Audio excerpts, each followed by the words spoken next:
After that, the game went back to the board screen. It was all I could do not to burst out screaming, and my hands were shaking so bad I could barely hold the controller.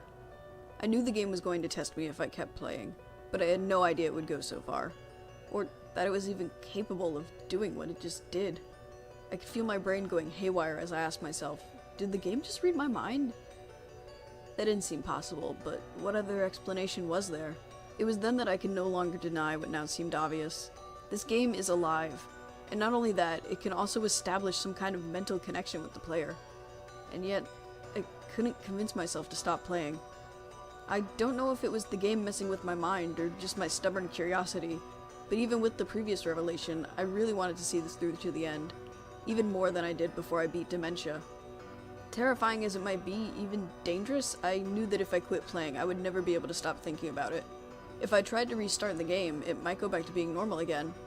How many people ever get to witness something like this firsthand, let alone be able to take screenshots of the whole thing? Fucked up as it was, this was the experience of a lifetime. But even so, I couldn't take any chances with my health. I had the TV remote right next to me, ready to turn the TV off in case I felt I was in actual danger. And if that didn't work, I would pull the plug out of the wall or just run out of the room. Surely that would be enough. Whatever powers the game has, it seemed to be confined to what it can show on the TV and whatever its mental connection could do. The latter was what worried me. I still didn't know what I was dealing with, so I wasn't about to underestimate it. I took a break for a few minutes to calm my nerves, and then it was back to the game. And speaking of TVs, there was a TV screen icon right below the white forest I had just left. And because the first animation was so bizarre, I figured I'd try another to see what happens. Although I expected the same animation, I actually got a totally different one. Weird.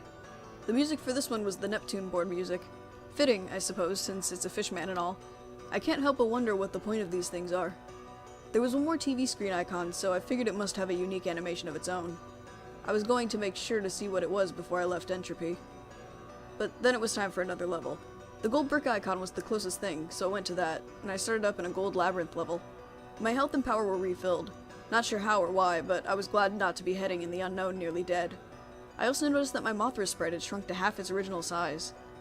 The music was a slow, ominous drum beat with female vocals kicking in about a minute into it. Quite haunting. The gold labyrinth itself was an anomaly. I'm not sure how this level would have played out if I was using Godzilla or Anguirus, because flying seemed necessary just to get around this place.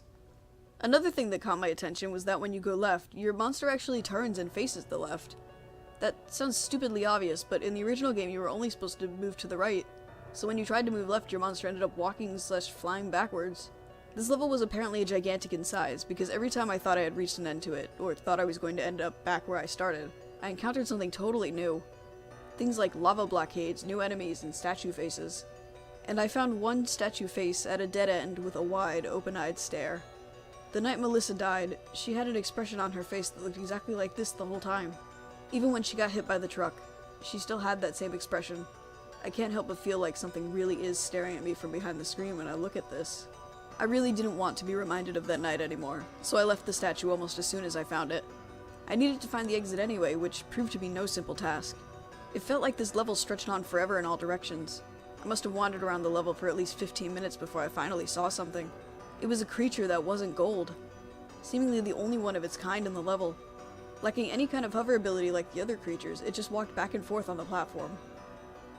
But it wasn't long after I found it that a flying machine swooped down and grabbed it, and then flew off with it.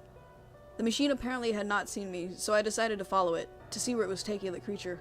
The machine stopped at a room with a large cauldron-like object in the center. The machine hovered over to the cauldron and dropped the creature into it. The creature emerged from a hole in the cauldron's side, now adorned in the same gold color as everything else. The machine flew off.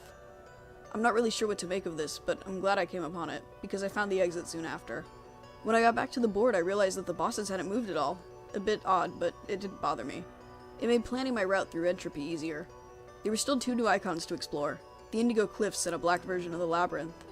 Since there were only 3 black Labyrinth icons, which were surrounded by bosses, I played the Indigo Cliffs first. It looked a lot like the blue/green mountains. The level graphics had the same shredded look to it. There's also a recolor of the clouds and moon from the toxic waste dump. The music, if you can call it that, was merely a deep rumbling noise. One of the first things I encountered were these multicolored creatures with big heads emerging from a small cave in the ground. They all made a synchronized shaking sound, and they walked to the right in a group after emerging from the cave, ignoring me. Having no other way to go, I followed them on their route. More and more emerged from the cave until the group had about 100 creatures. Eventually the pathway ended in a cliff. I was shocked to see that upon reaching the cliff, all the creatures began jumping off into the abyss. I've seen enemies walk off cliffs before, but I've never seen NPCs commit mass suicide like this. Very unsettling way to start off a level. I continued on, flying over various strange animals like the ones shown here. Another group of multicolored bobbleheads was jumping up and down, only to be snatched up by large birds, which I'm fairly certain are sprite versions of the giant condor from Godzilla vs. the Sea Monster. I defeated some of the condors in battle, but it bothered me that these bobbleheads seemed to be so eager to die. If the game itself is alive, perhaps the creature in these levels are also alive? And some have very unhappy lives, if this behavior is any indication. But what provokes them to do this? In the back of my mind, I almost suspect that the glowing moon in the sky is the reason. At the end of the level, I saw yet another group of the bobbleheads, marching up to a large monster and being devoured. This was starting to disgust me, so acting on impulse I fired off eye-beams at both the monster and the bobbleheads. I destroyed the cave. The monster became angry. It ran through the remaining bobbleheads to fight me. Although it lacked any ranged attacks, it was relentless, but it was no match for me.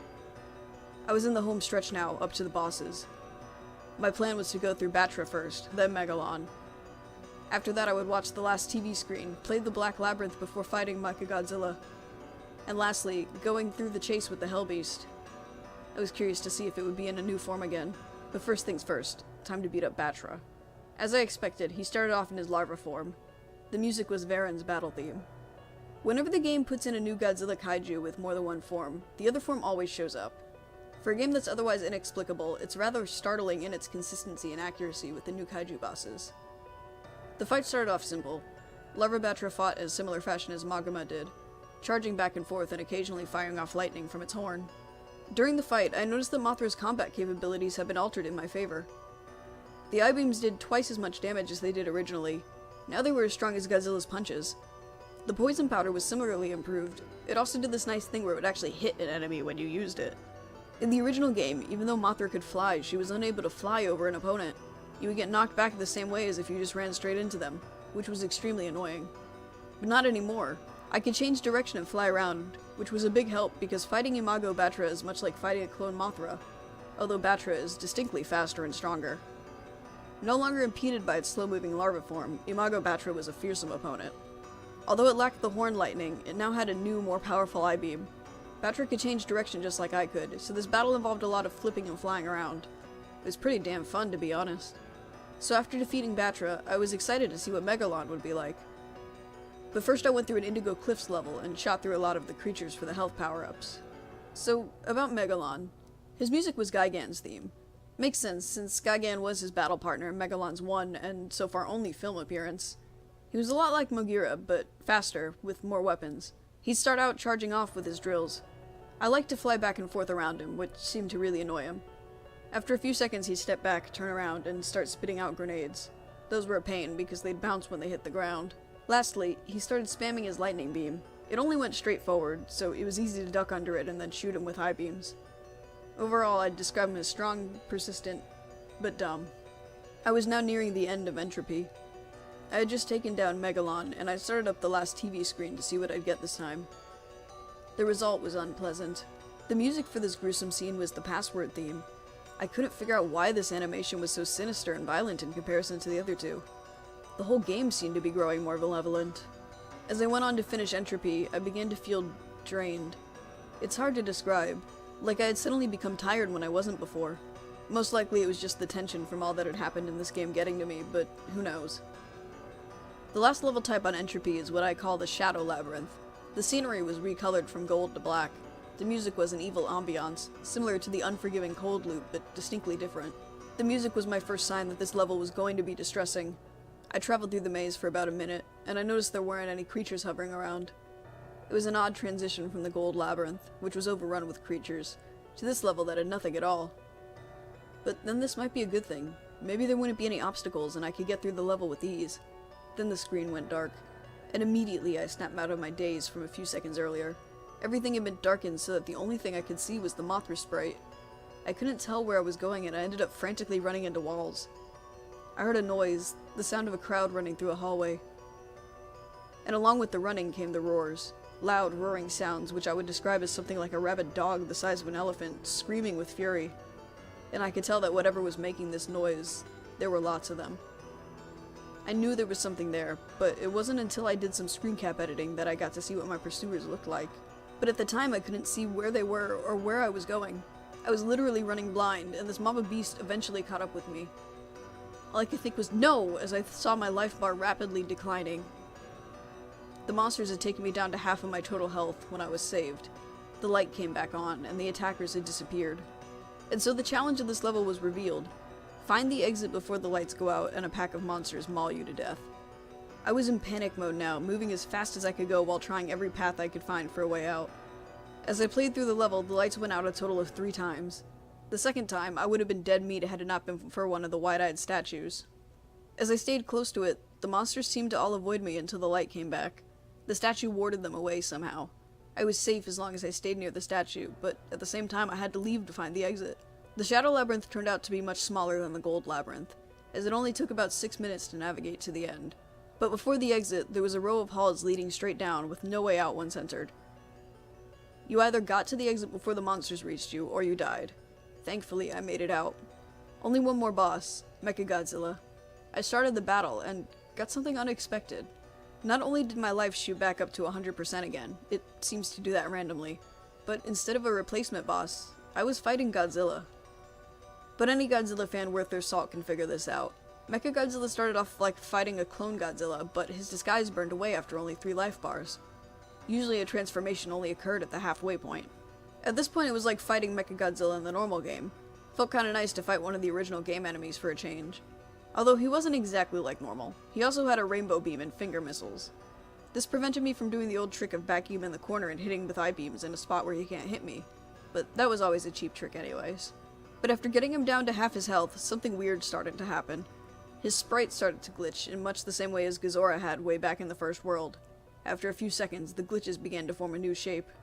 And thus the game had created not Mecha Godzilla, and I discovered that this visual glitch was somehow related to the game recreating things.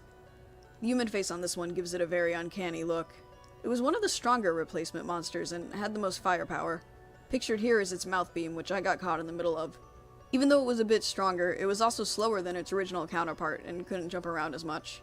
I won the fight by constantly staying out of its line of fire, bombarding the machine with poison powder as I flew over it. One last thing to do, the Hellbeast chase. Oh boy. Might as well just get this over with, I thought. The Entropy end chase ended up being exactly what I was afraid it would be, a labyrinth level. All the other chases, although difficult, were extremely straightforward. You just had to run to the right and not get touched. But this took all the simplicity out of it. There was no telling how big this labyrinth would be, or where the exit was. And now, not only did I have to constantly backtrack to find my way out, I also had to avoid getting one-hit killed by the red monster. And for those first 30 seconds it didn't show up, but I knew it would, and as I started picking up the pace I heard a loud flapping noise. And there it was, in a flying form. It flew with bat-like wings and was as fast and relentless as ever. For reasons already stated, this was probably the most nerve-wracking of all the end chases, and as such I had to keep my focus on the game and not taking screen caps. However, I did take one of the red monster doing something I found very interesting.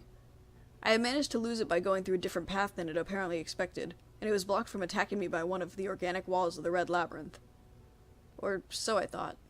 It tried clawing through the wall for a second before opening up its mouth and tearing the wall apart with the intestine jaws. But those brief milliseconds that the monster was held back might have been the key to helping me find the exit. The path to exit was long and complex, but from what I remember I went up and then back towards the left. I'm still not sure why I chose that particular way. Just a lucky hunch, I suppose. I was sweating profusely, but my luck had saved me yet again. I hoped that it wouldn't run out before I finished the game. There were only 2 more worlds to go. Next was the penultimate world, called Extus.